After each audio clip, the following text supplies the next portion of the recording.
Video saya kali ini membahas perbedaan tentang seorang gambar ya, juru gambar di perusahaan, yaitu pemula atau beginner atau tahap belajar, kemudian drafter atau konseptor engineering, dan juga yang terakhir adalah tahap desain engineering. Ketiga orang ini adalah orang gambar di perusahaan tetapi memiliki level yang berbeda. Tetapi saya ingatkan lagi untuk video saya kali ini, disclaimer terlebih dahulu, apa yang saya sampaikan nanti bertujuan untuk motivasi seorang desain engineering ya. Motivasi. Dan sesuai pengalaman di tempat saya bekerja, apabila ada perbedaan pendapat, silahkan tambahkan di kolom komentar. Apa yang saya jelaskan nanti mungkin ada perusahaan yang sama menggunakan sistem seperti tempat saya bekerja atau mungkin berbeda. Yang penting intinya video kali ini adalah untuk motivasi desain engineering. Di perusahaan tempat saya bekerja, tentunya orang yang menggambar mesin, teknik mesin, berbeda masing-masing level dan tahapan. Tahapan pertama yaitu beginner, pemula atau tahap belajar. Biasanya di tahap ini, pemula atau beginner ini belum mengenal inventor. Biasanya lebih condong menggunakan software desain awal, yaitu yang kita familiar Autodesk, AutoCAD.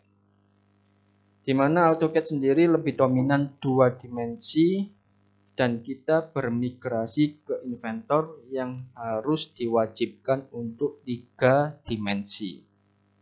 Nah, oleh sebab itu di tahap ini kita butuh pemula yang betul-betul memahami software Autodesk Inventor secara cepat ya. Apakah orang ini mudah dan cepat beradaptasi dengan Autodesk Inventor atau belum? Dan yang kedua, menggambar ulang dengan presisi dan detail. Ini biasanya latihannya adalah gambar-gambar sederhana, part-part sederhana yang digambar ulang mulai IPT sampai ke IDW.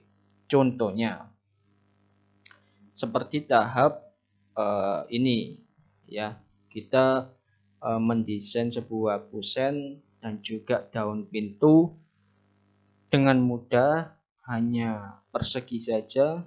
Dan apakah si pemula, si orang yang baru belajar Autodesk Inventor ini bisa menyelesaikannya dengan baik dan cepat?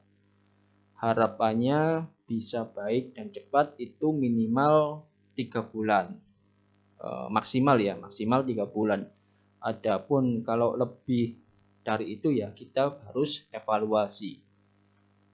Oleh sebab itu di tahap beginner ini kita harus betul-betul melihat niatnya ya. Niat seberapa dia juga mudah memahami Autodesk Inventor.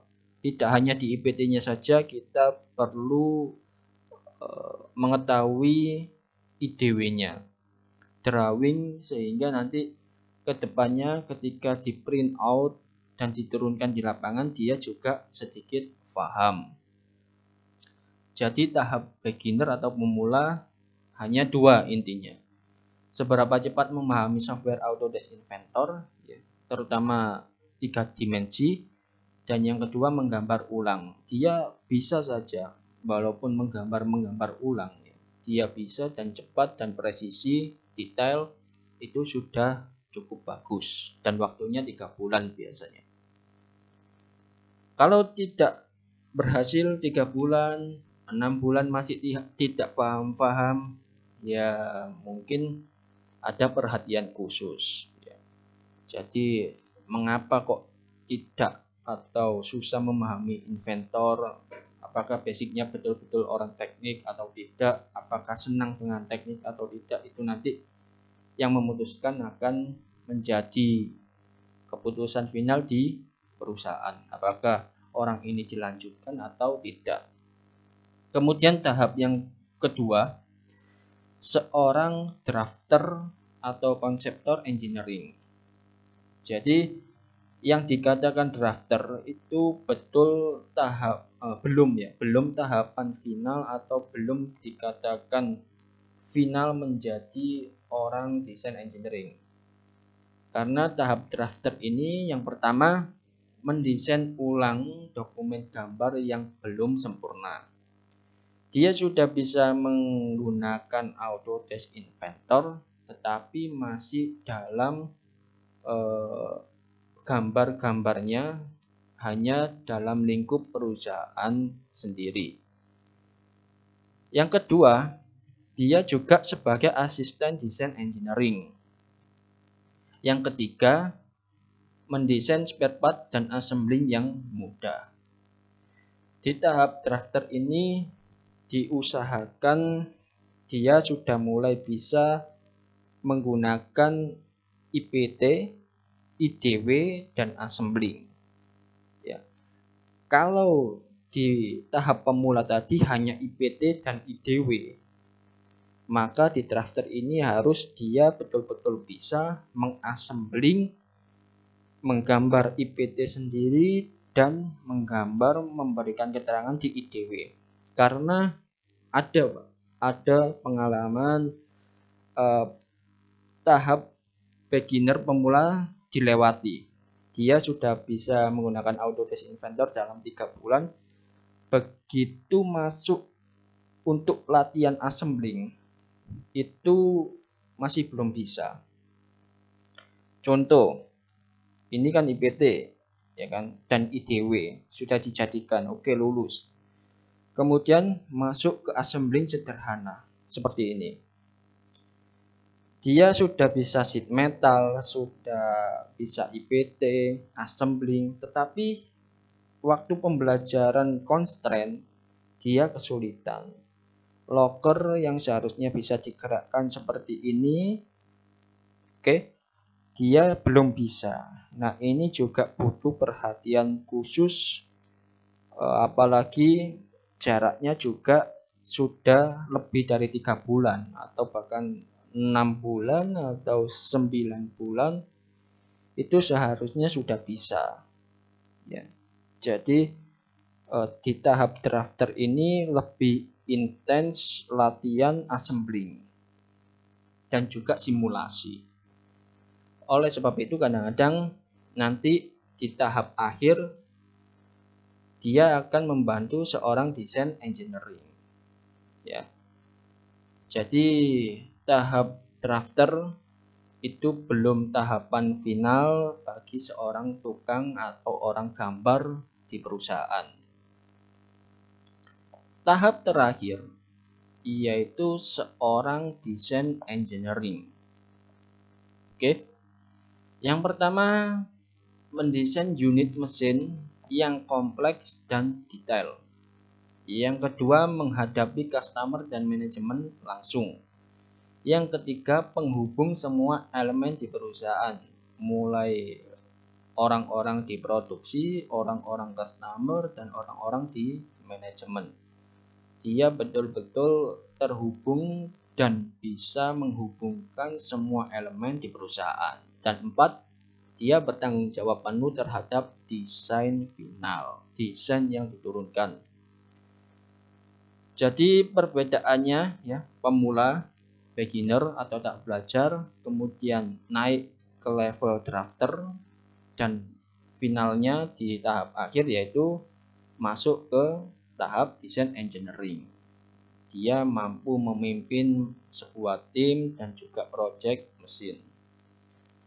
Nah, dalam perbedaan level ini tentunya berbeda pengalaman, berbeda skill, dan juga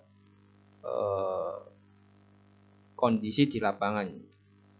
Kalau ini tadi misalkan drafter hanya bisa menggambar assembling sederhana, di tahap desain engineering dia mulai mendesain sesuatu yang tidak ada menjadi ada. Tidak ada contohnya, tetapi dia bisa mendesain Tidak ada contohnya dia bisa mendesain sendiri. Dan dia juga terkadang butuh sebuah asisten, ya, seorang asisten dari drafter untuk bantu menggambar, atau apabila dalam sebuah proyek besar misalkan seperti ini, bagian ini yang sulit-sulit dikerjakan oleh desain engineering, dan bagian yang mudah atau yang kecil dan juga sederhana dikerjakan oleh drafter. Jadi di tempat kami itu berbeda. Drafter tidak memang dia seorang tukang gambar, tetapi di atasnya lagi masih ada seorang desainer atau desain engineering. Jadi itu tadi motivasi yang saya berikan. Tidak sama seorang beginner, pemula, dan tidak sama kepada drafter, dan tidak sama juga seorang desain engineering. Semua ini memiliki tahap dan tugas yang berbeda, sehingga nanti harapannya bisa menjadi atau mencapai level desain engineering semua. Semuanya menghandle mesin sendiri-sendiri. Apabila nanti sudah profesional, enak ya. Ada project mesin ini desain engineering A, ada project mesin ini desain engineering B. Jadi fokus tanggung jawabnya sendiri-sendiri, tidak digabung-gabung. Jadi itu saja untuk video kali ini. Semoga apa yang saya berikan bermanfaat untuk motivasi desain engineering. Sekian dan terima kasih.